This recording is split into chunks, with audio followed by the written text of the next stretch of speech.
Sekta ya afya, jumla ya shilingi bilioni 12.9 zilipokelewa na zimetumika kwa ajili ya kukarabati hospitali ya wilaya, ujenzi wa vituo vya afya, ujenzi wa zahanati, miundombinu ya kunawia pamoja na vyoo, pamoja na ununuzi wa vifaa tiba. Hiyo pia imesaidia kuboresha huduma za afya kwa jamii ya Kilosa. Kwenye kipindi hicho, jumla ya zahanati 27 zimejengwa na jumla ya vituo vya afya 11 vimejengwa. Kwenye hicho kipindi vile tumejenga jengo moja kwa ajili ya matibabu ya wagonjwa mahututi, jengo la ICU ambalo limejengwa kwenye hospitali ya wilaya ya Kilosa. Jumla ya wamama 15,000 walijifungua kupitia kwenye vituo vyetu vya kutolea huduma ya afya. Mwaka 2023 jumla ya wamama 17,000. Mwaka 2024 jumla ya wamama 19,000 walijifungua kupitia kwenye vituo vyetu vya afya. Tunashukuru sana serikali yetu kutuletea kituo cha afya, kwa maana mwanzo ulikuwa unaenda Mikumi au Ilula. Tunawashukuru sana. Kwa hiyo ukiangalia unaona kwamba watu ambao wanakwenda kwa ajili ya kwenda kupata huduma kwenye vituo vyetu, idadi ya wamama wanaokwenda kupata huduma kwenye vituo vyetu imekuwa ikiongezeka kadri miaka inavyozidi kuongezeka. Lakini hii yote imeletwa kwa sababu ya ongezeko la vituo vya kutolea huduma za afya ambazo ziko karibu na maeneo yao. Mpaka sasa wilaya ya Kilosa ina jumla ya vituo 5 ambavyo vinatoa huduma ya upasuaji. Huduma hii imepelekea kupunguza vifo vya wamama wanaokwenda kupata huduma ya kujifungua kutoka vifo 12 kutoka mwaka 2022 mpaka vifo 4 mwaka 2024. Kwa hiyo ukiangalia utaona ongezeko la vituo, ongezeko la huduma imepelekea upungufu wa vifo vya wamama wajawazito. Katika ongezeko hili la vituo vya kutolea huduma, vile imeleta ongezeko vile la huduma katika hivi vituo vyetu vya kutolea huduma. Kwa mfano, kituo cha afya Mikumi pamoja na kupanua wigo wa kutoa huduma kwenye eneo la Mikumi, lakini vile ni kituo ambacho kinatoa huduma za X-ray ambazo ni huduma za radiolojia. Vile kituo cha afya Malolo. Kituo cha afya Malolo kimekwenda kuongeza wigo kwenye eneo ambalo tunapakana kabisa na wilaya ya Mpwapwa. Kwa hiyo wananchi wa eneo lile wenyewe wanapata huduma zao kwa urahisi kupitia kwenye kituo cha afya Malolo. Zamani tulikuwa tunapata changamoto sana, hususan watoto wa kiume. Tulikuwa naenda Mikumi, Iringa, Ilula, lakini tunashukuru kwa baada ya kusogeza kituo, kwa kweli hata usafiri gharama zimepungua. Halmashauri ya wilaya ya Kilosa imeweza kuboresha sekta ya kilimo kwa kufanya kilimo cha umwagiliaji, ikiwemo ujenzi na uboreshaji wa skimu za umwagiliaji. Sekta za uzalishaji kwa maana ya kilimo na umwagiliaji zimetumika bilioni 7.06 kwa ajili ya kukarabati skimu za umwagiliaji, na hiyo imeongeza uzalishaji katika mazao mbalimbali. Moja ya mradi huo ni mradi wa umwagiliaji uliopo kata ya Malolo yenye ukubwa wa hekta 580 unaohudumia vijiji 3 ambao ni zaidi ya watu 10,000. Mradi huu umefadhiliwa na watu wa Japan. Mradi huu umeleta tija kwa wananchi kama wanavyoelezea. Kwa kweli tangu mradi huu ulivyofika wa maji tulioletewa, tunaushukuru sana, tunanufaika na mazao mengi sana. Tulikuwa tunalima tunapata vitunguu gunia 40, lakini kwa sasa hivi vitunguu vinafika gunia 60 mpaka 70. Mpunga tulikuwa tunapata gunia 6 au 7 kwa shida, lakini tunawashukuru na wataalamu wetu kuingia, wametuelimisha na tumenufaika. Kwa sasa hivi gunia la mpunga katika heka tunaweza kupata gunia 20, 25, na tuna kilimo cha kisasa kutegemea kutokea na wataalamu wetu. Kwa kweli umwagiliaji tangu mradi ulivyoingia tunaushukuru sana. Zamani tulikuwa tuna shida sana. Sasa hivi tuna ufugaji kutegemea na mradi wetu wa umwagiliaji. Tunasomesha watoto kutegemea na wataalamu wetu jinsi wanavyotufundisha na sisi tunapopata na ni mapato kwa tija. Kwa mujibu wa takwimu za mifugo za mwaka 2022, halmashauri hii ya wilaya Kilosa mkoa wa Morogoro ina jumla ya mifugo ipatayo 388,269, na kutokana na idadi kubwa ya mifugo hiyo, serikali ya awamu ya 6 imekuwa ikifanya jitihada kwa wafugaji hao kutumia teknolojia mpya na za kisasa za ufugaji katika maeneo yao ili kuepuka migogoro ya wakulima na wafugaji, lakini pia uharibifu wa mazingira kwa kuitembeza mifugo hiyo kiholela. Lakini pia sekta ya mifugo na uvuvi, tulipokea chanjo kwa ajili ya mifugo. Tumeanzisha kanda za malisho katika maeneo yetu, lakini pia tumesajili wakulima na wafugaji katika kipindi hiki.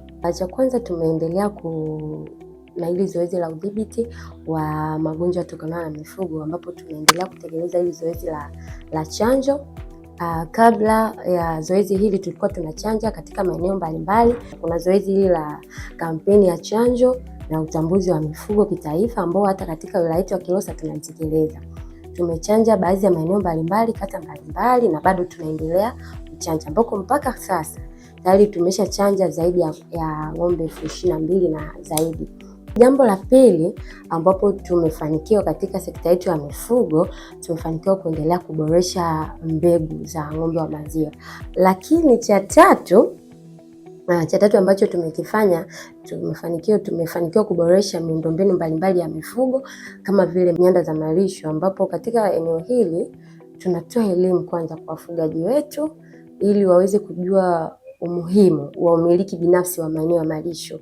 Kama wafugaji 12 wamepata hizo mbegu, ambapo wamepanda kwenye maeneo yao, wamepanda huko na inakuwa inasaidia kupunguza hii migogoro ya kulima na ufugaji, kwa sababu utakapopanda malisho yako binafsi hautaweza kutegemea, hata ukitegemea malisho haya ya kwa ujumla itakuwa imekusaidia. Katika kuwawezesha wananchi kiuchumi, halmashauri hii ya wilaya Kilosa imeendelea kutekeleza utoaji wa mikopo ya 10% mapato ya ndani kwa makundi ya wanawake, vijana na watu wenye ulemavu, ambapo jumla ya shilingi bilioni 1.9 zimetolewa kwa kipindi cha miaka 4. Lengo ni kuwezesha makundi haya kiuchumi, kuongeza ajira na kupunguza umasikini katika jamii. Kwenye upande wa uwezeshaji wananchi kiuchumi, halmashauri kupitia mapato yake ya ndani tumetoa fedha 10% kwa ajili ya kuwezesha makundi hayo ya kina mama, watu wenye ulemavu pamoja na vijana. Halmashauri ilitoa bilioni 1.9 kwa ajili ya kutoa mikopo ya vikundi ili kuweza kuwezesha shughuli za kiuchumi. Lakini kupitia fedha za TASAF, halmashauri ilipokea bilioni 14.5 kwa ajili ya kutekeleza miradi ya TASAF, ikiwemo uaulishaji wa walengwa, ujenzi wa miundombinu katika shule za msingi na sekondari, pamoja na miradi ya ajira za muda. Kwa hiyo jumla bilioni 14.5 zimetumika, ambapo wanufaika wa mikopo hiyo ilikuwa ni vikundi 125, wanufaika jumla yake 990. Katika mchanganuo ya kuwa vikundi vya mwaka 2021-22 vikundi 40, 22-23 vikundi 26, 2024-25 vikundi 59, na hivyo kufikia jumla ya vikundi 125 na wanufaika ni 990. Vikundi hivyo vinufaika na hii mikopo hii ya 10% vinajihusisha na shughuli mbalimbali za uzalishaji, ikiwemo kuuza vitambaa vya nguo na wengine kufanya ushonaji kwa maana mafundi cherehani, lakini na vikundi vingine kusafirisha abiria kwa upande wa bodaboda, lakini pia na bajaji. Ni vikundi pia ambavyo vinanufaika na mikopo yetu, na baadhi ya vikundi vingine hufanya upigaji wa picha za video. Mafanikio ambayo tunayaona sasa kwa kipindi chote cha miaka hiyo 4 mikopo yetu hii ya 10% ni kuongezeka kwa ajira. Sisi tunashukuru serikali yetu kwa sababu ni sikifu, na kwa kweli tunashukuru hata rais yetu pia Samia kwa sababu ametujali sisi wa mama. Anatupa mkopo bila riba yoyote, na kwa kweli hiyo mkopo tumeona faida kubwa sana, kwa sababu si wamama wafugaji, ilikuwa si hatuna chochote, sababu hela ya mifugo iko kwa baba. Wamama sisi ilikuwa tuna hela, lakini tulipopata hiyo mkopo tumepata ng'ombe yetu ambaye tunakamua maziwa, pesa tunajitawala wenyewe, tunasaidia watoto wetu mashuleni. Yaani si wamama sasa hivi wa wafugaji tuko safi. Ule mkopo kwa kweli tutasaidia sana, kwa sababu tulinunua mizinga pamoja na mavazi. Baada ya hapo ule mkopo tumelipa taratibu, tumemaliza mpaka sasa hivi tuna faida ya mizinga ambayo ni mkopo wa halmashauri. Wakati wa kuvuna tunavuna, tunaendelea kufaidika na ule mkopo wetu.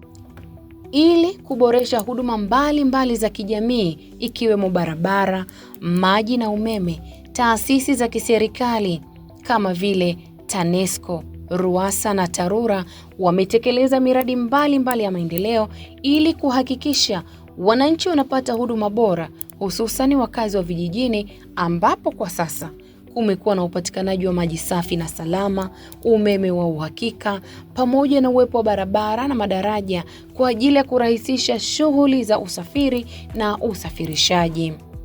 Kwa upande wa TARURA, ni taasisi ambayo inajitegemea, iko ndani ya halmashauri. Yenyewe ilitumia bilioni 18.4 katika kuboresha miundombinu ya barabara. Kweli zamani sisi tulikuwa tunapata shida sana. Hapa tulikuwa tunapata shida, mvua ikinyesha, ina maana kupita hapa tunapita kwa tabu. Na hata ukiwa na mgonjwa, ina maana yani hapa maji yakijaa, inabidi mgonjwa umcheleweshe kuenda kufika hospitali. Mpaka sasa hivi tunapita vizuri, hata akiwa mgonjwa mzazi, zahanati anafika haraka, anapata huduma. RUWASA wao ni wasambazaji wa maji katika wilaya ya Kilosa. Zimetumika bilioni 11.3 kutekeleza miradi ya maji. Kwa upande wa maji mijini, halmashauri kwa kushirikiana na RUWASA imeweza kutumia bilioni 19.7 kwa ajili ya kuboresha miundombinu ya maji. Mradi unatoa huduma ya maji safi na salama, na tumefanikiwa kuongeza hali ya upatikanaji wa maji kutoka 15% hadi 90% ya wananchi wa wilaya Kibaoni. Na so far tulijenga vituo 5 vya maji ambavyo vyote vinatoa huduma, na kwa sasa tunaendelea na kuunganisha maji majumbani. Tunashukuru sana serikali kwa kutuletea huu mradi wa maji kwenye kijiji chetu. Kwanza tulikuwa tunateseka kupata maji mbali. Tulikuwa tunafuata maji mtoni, bwawani. Tulikuwa tunatumia maji ambayo sio safi kabisa kwa matumizi ya binadamu. Maana hata na wanyama pia walikuwa wanapita na kuweza kunywa humo. Ila kwa sasa hivi tunashukuru mradi wa maji kuweza kufika kwenye kijiji chetu. Sasa tunapata maji salama, safi na muda wote. Maji ya bomba, maji ya kukinga bombani. Kwa upande wa nishati na umeme tumetumia bilioni 2.6. Tumefanikiwa kusambaza umeme kwenye vijiji 64. Miongoni mwa vijiji 64, vijiji 56 vimekamilika na wananchi wanapata umeme. Asanteni sana kwa kutuletea mradi huu wa umeme, umetusaidia sana. Kwa sababu tulikuwa tunapata shida sana. Umeme ulishia huko chini kwa sababu huku kulikuwa hawajaleta mradi huo. Umetusaidia, kwanza tulikuwa tunapata na changamoto kwa sababu umeme ulikuwa kwa kuwepo, tulikuwa tunatumia vibatari, mishumaa. Kwa hiyo umetusaidia sana kufaidika. Kwa upande wa utawala, halmashauri ni halmashauri kongwe. Tulipokea fedha kwa ajili ya ukarabati au ujenzi wa jengo jipya la halmashauri. Tulipokea bilioni 2 na mradi huo upo kwenye utekelezaji. Mpaka utakapokamilika tutakuwa tumetumia bilioni 3.6. Tunamshukuru sana rais wetu Mheshimiwa Dr. Samia Suluhu Hassan kwa kuiangalia halmashauri ya Kilosa kwa namna ya tofauti. Tuna maendeleo makubwa, tuna miradi mingi ambayo tunaitekeleza na bado tunaendelea kuitekeleza, na hivyo inaboresha maisha ya wananchi wa Kilosa. Kwa hiyo tunaipongeza sana serikali ya awamu ya 6 kwa kuiangalia halmashauri yetu kwa jicho lingine, na tunaamini kwamba tutaendelea kutekeleza na kutatua changamoto za wananchi wetu katika halmashauri ya Kilosa. Asante kwa kutazama makala hii ambayo imeletwa kwenu na halmashauri ya wilaya ya Kilosa kupitia